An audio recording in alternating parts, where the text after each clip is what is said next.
It was the fall of 1887 when the winds shifted in Dust Creek, Montana territory. Logan Braxton rode down Main Street like a man carved from the prairie itself, broad-shouldered, quiet, boots worn but his reputation sharp as ever. He'd once been the orphaned son of a forgotten ranch hand. Now he was the most respected cattle baron in the territory, but respect didn't fill a house. And his house had been empty for a long time. He tied his horse outside the general store when he saw her. She sat on the edge of the old church steps.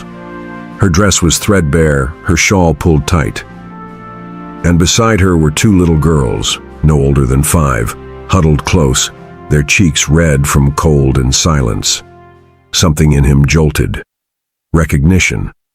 Not just of the face, but of the soul behind it. Olivia McAllister, the farmer's daughter. The girl who once beat him in spelling bees, who kissed him once behind the cottonwood tree before he could ask her to. He hadn't seen her in over a decade. She looked up slowly, squinting against the afternoon glare. And when her eyes met his, something in her expression cracked, just for a moment. "Logan?" Her voice was barely there. "It's been a long time, Olivia." The girls clung tighter to her skirts, unsure. Olivia didn't rise, didn't cry. But her lips parted as if she meant to say more, and had forgotten how. He remembered the day she left town with that gambler, Jedediah Miller. Folks had talked. Some pitied her, some judged. Logan had said nothing. He never did. But he'd never stopped remembering the girl who once let him walk her home from school, barefoot in summer dust, with dreams too big for this town.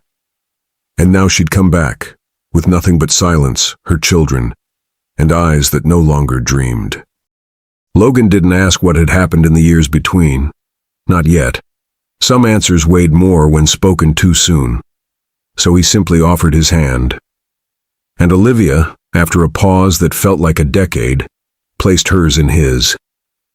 He helped her onto his horse first, then lifted each girl carefully to sit in front of her, nestled safely between her arms. Then, with reins in hand and boots treading beside them, Logan walked. A man who never stopped waiting. A woman who'd run out of places to run. And two little girls, silent and watchful, riding toward the only place that might still remember their mother's name. By the time they reached Braxton Ranch, dusk had fallen in quiet layers across the land. The sky bled lavender and steel, and the chill crept through threadbare fabric and pride alike. The house rose at the ridge, solid, timbered, and built with a man's own hands. It wasn't grand, but it stood. Olivia hadn't spoken the whole ride. The twins slept against her, their breathing shallow and tangled. When they stopped, Clara Bennett stood on the porch, apron dusted in flour. She took one look at Olivia and her girls, then turned back inside. "Clara doesn't ask questions," Logan said gently. "I'm not ready for answers," Olivia replied. He helped her down. She didn't resist. Inside, the hearth crackled to life. The room was warm and smelled of stew and clean pine. Logan guided her to a chair near the fire. She settled like someone afraid of breaking the furniture, or herself. Clara returned with bowls, silent. Olivia thanked her with a nod, feeding the girls first, her hands steady despite the fatigue in her face. Later, when the girls had been tucked beneath quilts upstairs, Olivia stepped out onto the porch. The stars were just beginning to wake above the hills. Logan stood there, coat drawn tight, eyes fixed on the horizon. She stood beside him. "You didn't have to take us in," she said. "I didn't do it out of pity." "Then why?" He paused. The answer wasn't new. It was old, deep, rooted. "I remember who you were, before him, before all this." She turned to him, eyes uncertain. "That girl's long gone." He looked at her then, not past her, not through her. "No, she's just tired, but she's still in there." She studied his face. The same eyes from their childhood, steadier now but still earnest. She remembered how he used to walk her halfway home, carrying her books like they weighed more than he did. A breath passed. "I used to think you were too quiet," she said, "and I used to think you'd never notice me." "I did," she said. And for the first time, the silence between them wasn't emptiness. It was history, and maybe the beginning of something worth remembering. The fire snapped gently in the hearth, throwing soft light across the wooden walls.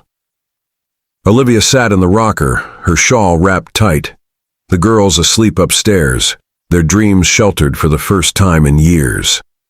Logan sat across from her, his hands folded, not asking questions, just waiting, like he had all the time in the world. She stared into the flames.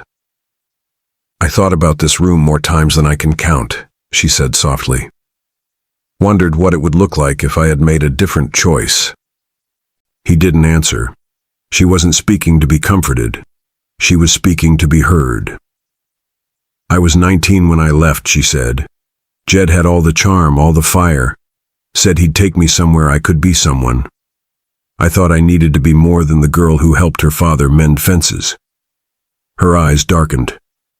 "When I told him I was pregnant, he promised the world. And then he vanished before the girls could crawl." A silence settled. "I begged at doors, stole once, slept behind feed stores with babies on my chest. And the worst part?" Her voice cracked, just slightly. "The worst part was knowing there had been someone, once, who would have stayed."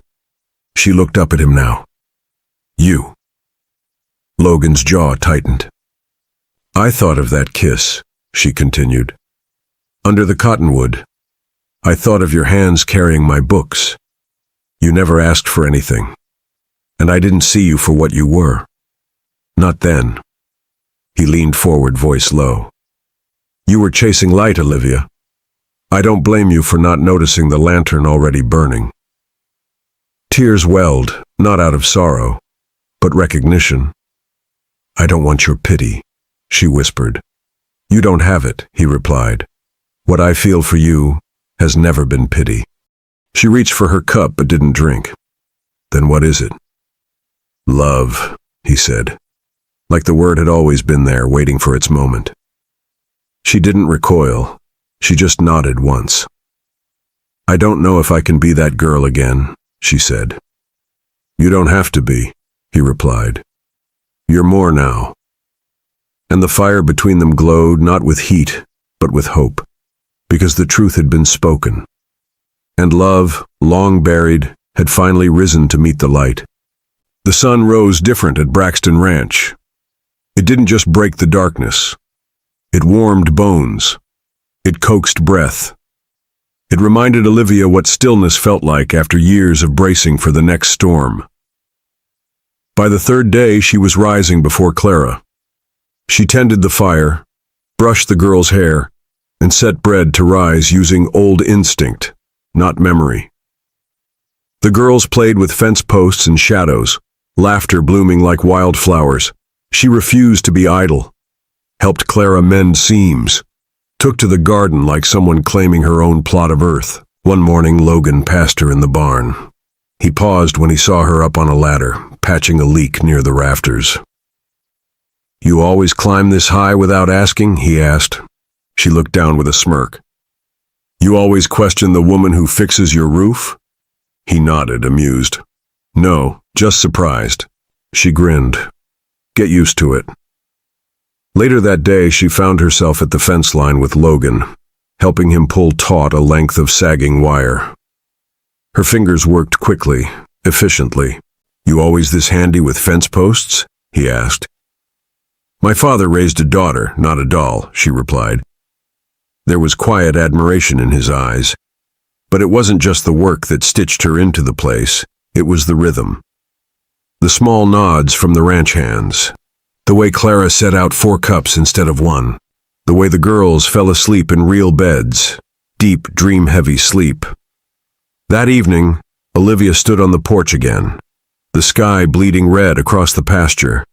Logan joined her, handing her a cup of coffee. They didn't speak for a while. Then he said, "You look like someone who's beginning to breathe again." She stared into the horizon. It's strange. I'd forgotten what it felt like to be safe. He turned slightly. You were never safe with me, not really. I just hoped someday you'd choose to be. She studied his face, weathered but still carrying the boy she'd once kissed in secret. I don't want to be someone's shadow anymore, she said. If I stay as me. Then that's who I'll ask to stay, he replied. And for the first time since she returned to Dust Creek, Olivia didn't feel like a guest.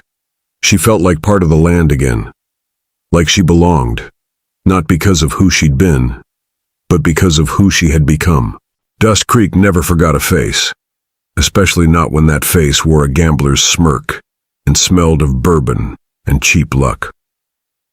Logan heard the name on a whisper that traveled through the general store, curled through the blacksmith's forge, and found him at the ranch like a warning shot. Jedediah Miller. He rode into town before dawn, coat pressed, boots shining, asking questions with silver on his tongue and a shadow in his eyes. He'd come looking for Olivia. By the time Logan walked into the saloon, the piano had gone quiet. Jed was already settled in the corner, deck of cards half shuffled, boots on the table like he owned the place. Logan didn't speak as he approached. Jed looked up, saw the man he hadn't faced in 10 years, smiled like nothing had passed. Well, Jed drawled, I'll be damned. Logan Braxton, Dust Creek's golden boy. Logan's voice was low. You've got no reason to be here. Jed lifted a brow. Olivia and I have history. Logan's jaw flexed. You left that history crying in a feed room with 2 starving daughters. Jed leaned forward. And maybe she wants closure. She's already got it, Logan replied. She has a home, a life. You're just a shadow trying to crawl back into a place that doesn't want you. Jed grinned. You sound like a man with something to lose. Logan stepped closer, calm but coiled. Only if you stay past sunrise. The saloon held its breath. Jed's smile thinned. She always did have a thing for broken men. Logan's eyes didn't move. Then she must have outgrown it. You're not worth the pieces anymore. He turned and left. Didn't slam the door. Didn't look back. Because he knew Olivia wouldn't run anymore. But she deserved to decide how her past ended. And Logan, he'd wait at the ridge steady as ever, ready if she asked. The sky was painted in bruised violets and fading firelight when Olivia stepped onto the porch. The air held that heavy stillness, the kind that comes before a hard truth is spoken aloud. Logan was already there, leaning against the post, hands in his pockets.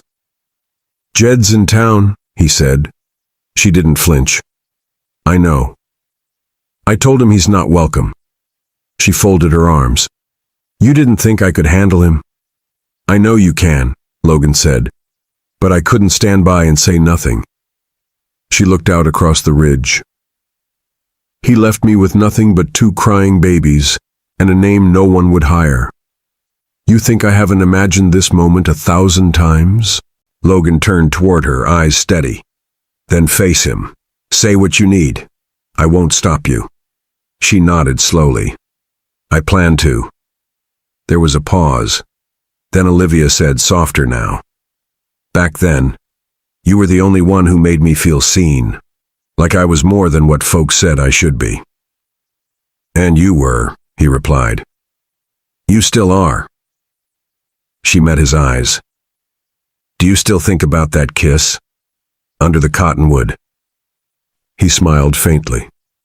Every time the wind moves through those branches. Her voice was almost a whisper. So do I. She stepped closer. But if we're going to have something, if there's still a chance, it can't be you fighting my battles. I need to be the one who ends this. I know, he said. I'll be there if you want me to be. But you lead. She touched his arm, not as a promise, but a thank you. And for a moment everything between them breathed again.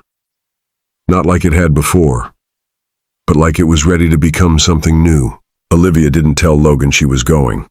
She didn't ask for an escort or wait for dawn. She saddled the mare and rode toward Dust Creek with the kind of silence that meant something had shifted inside her and wasn't going back. The town hadn't changed. The same boards creaked underfoot. The same glances darted out from behind half-cleaned windows.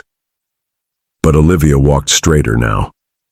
She found him behind the saloon, leaning against a post like he belonged there. Jed turned as she approached, his grin already lazy and practiced. "Well, look what the wind dragged in." She didn't stop until she was close enough to see the age behind his swagger. "I came to speak, not to be spoken to," she said. Jed straightened a little. "So you're still angry?" "I'm not angry," she replied. "I'm done." He chuckled. "You left, Liv. Don't forget that." "You disappeared," she snapped. "I left because hunger wouldn't wait, because two little girls needed food more than they needed a memory." His smirk faltered. "I needed you to show up," she continued. "Once, for them, for me, and all I got was silence." Jed opened his mouth, but she cut him off. "You don't get to rewrite what you ran from. You don't get to ask how they are. You don't get to show up now and pretend there's still a place for you." Jed looked at her like he didn't recognize the girl he once sweet-talked into leaving. And he didn't. Because she wasn't that girl anymore. Olivia's voice dropped. "If you ride past Braxton Land again, you won't find charity. Or forgiveness. You'll find a man who'd never run. And a woman who finally stopped." She turned and walked away without looking back. And the silence she left behind was louder than anything she could have screamed. By the time Olivia returned to the ranch, the stars had started their slow blink across the sky. The land was quiet, folded under night, waiting. She rode past the barn and up the hill, where the world stretched wide and nothing demanded answers. Logan stood there beneath the cottonwood, just as he had before, hands resting on the rail. He didn't speak when he saw her. She joined him without a word. The two of them side by side, the wind weaving between them like it had once done in childhood. "I saw him," she said at last. "Told him everything I carried." Logan asked, "Do you feel lighter?" "No," she replied, "just clearer." They stood in silence. Then Olivia added, "I used to think I was strong because I could endure. Because I survived." "You are strong," Logan said. "But now I know it's more than that," she continued. "It's choosing not just to survive, but to live again. Fully. With eyes open." She looked at him. "I've been thinking about us. About what we used to be, and what we never were." He glanced toward her. "I never stopped loving you," he said. "Not really. Even when I told myself it was just childhood foolishness, it stayed." Olivia smiled faintly. "You were the only boy who never asked me to be someone I wasn't. You were the only girl who made me want to be more." She reached for his hand, not because she needed to be held, but because she wanted to hold something real. He didn't kiss her, not yet. This wasn't the moment for that. This was the moment they remembered what it felt like to belong. And beneath the stars, the girl who left and the boy who waited finally stood on even ground. 2 days had passed since Olivia faced Jed. The air had turned sharper, the skies paler, like the land itself sensed something unfinished had finally reached its end. Just after breakfast, a rider came up the long road, the sheriff's badge glinting faintly beneath the overcast light. Logan met him by the porch, jaw tight. Olivia stood just inside the doorway, quiet and watchful, her hands lightly resting on the frame. The sheriff removed his hat when he saw her. "Logan, Miss McAllister." Logan gave a silent nod. Olivia stepped onto the porch, drawing her shawl tighter against the morning chill. The sheriff cleared his throat. "Jedediah Miller's dead. Got himself killed in a brawl at the Dust Creek Saloon late last night. Cards, liquor, and a knife that moved too fast." He glanced toward Olivia. It was quick. Bar cleared out, No one pressed charges. He's buried behind the chapel fence." He paused, adjusting his hat, his voice quieter now. "Figured you might want to hear it from someone who saw the end, not just from the whispers." Olivia didn't speak. Her face barely moved, but Logan stepped slightly closer, a silent offer of steadiness. The sheriff nodded once more. "Take care now," he said, and turned back toward the trail. They watched until the rider disappeared down the road. The silence he left behind was heavy, but not hollow. Olivia exhaled, slow and steady. "I don't know what I feel," she said. "You don't have to name it," Logan replied. "Some endings just are." She looked toward the hills where the wind tugged the dry grass like fingers flipping through pages.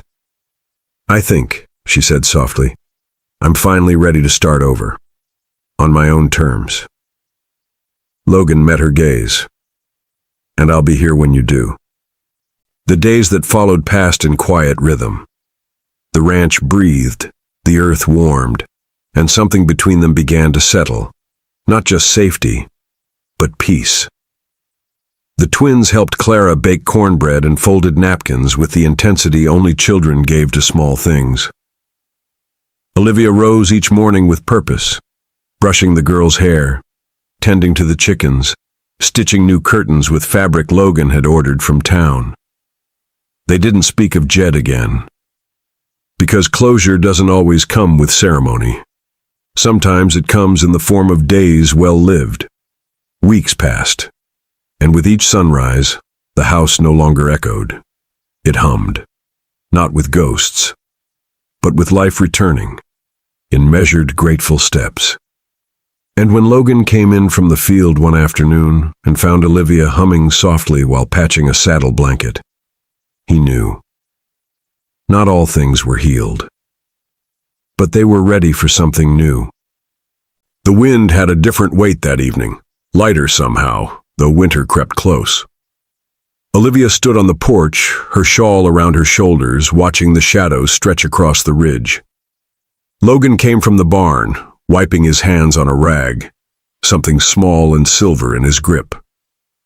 His boots were quiet against the boards, but the air around him carried intent. When he reached her side, he didn't speak right away. Then he opened his hand. A ring, not store-bought or gleaming. The silver was softened by age, the turquoise stone cloudy from time. "It was my mother's," he said. "She wore it through storms, sickness, and 30 years of ranching. Said love wasn't what saved her. It's what steadied her." He looked at her, eyes clear. "I don't have promises of ease, Olivia, but I've got land, a home and room for every piece of who you are." She stared at the ring, then back at him. "You loved me when I was a girl who didn't know the difference between passion and permanence." He nodded. "And I love the woman who learned it the hard way." "I don't want to be anyone's second chance," she said. "You never were," he replied. "You've always been the only one." She held out her hand, not with hesitation, but with a kind of grace that comes only after fire.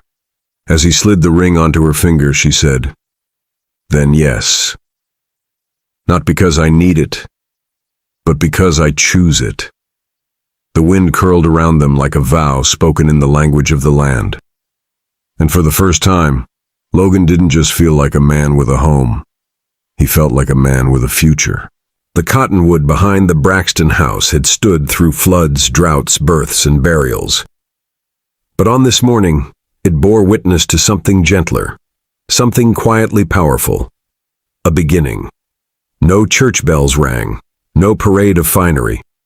Just open land, ribbons on fence posts, and a circle of people who understood that love didn't always arrive loud. But when it stayed for good. Olivia walked toward the tree with a hand resting on each daughter's shoulder. Her dress was simple, a cream lace piece Clara had sewn by lantern light. She wore no veil. She had nothing to hide. Logan stood under the branches, his coat pressed, his boots clean. But his eyes were what mattered, fixed on her like the whole world narrowed to this moment. The preacher's words were soft, almost unnecessary. What needed saying passed between them in the quiet. When it was time, Logan took her hands. I loved you when you were too wild to know what love meant. I waited through silence and years. And I stand here now, not asking for a promise, but offering a place. Beside me. Always. Olivia's voice did not tremble. I have walked through fire. I have carried 2 children through hunger and shame. And still, I am not broken.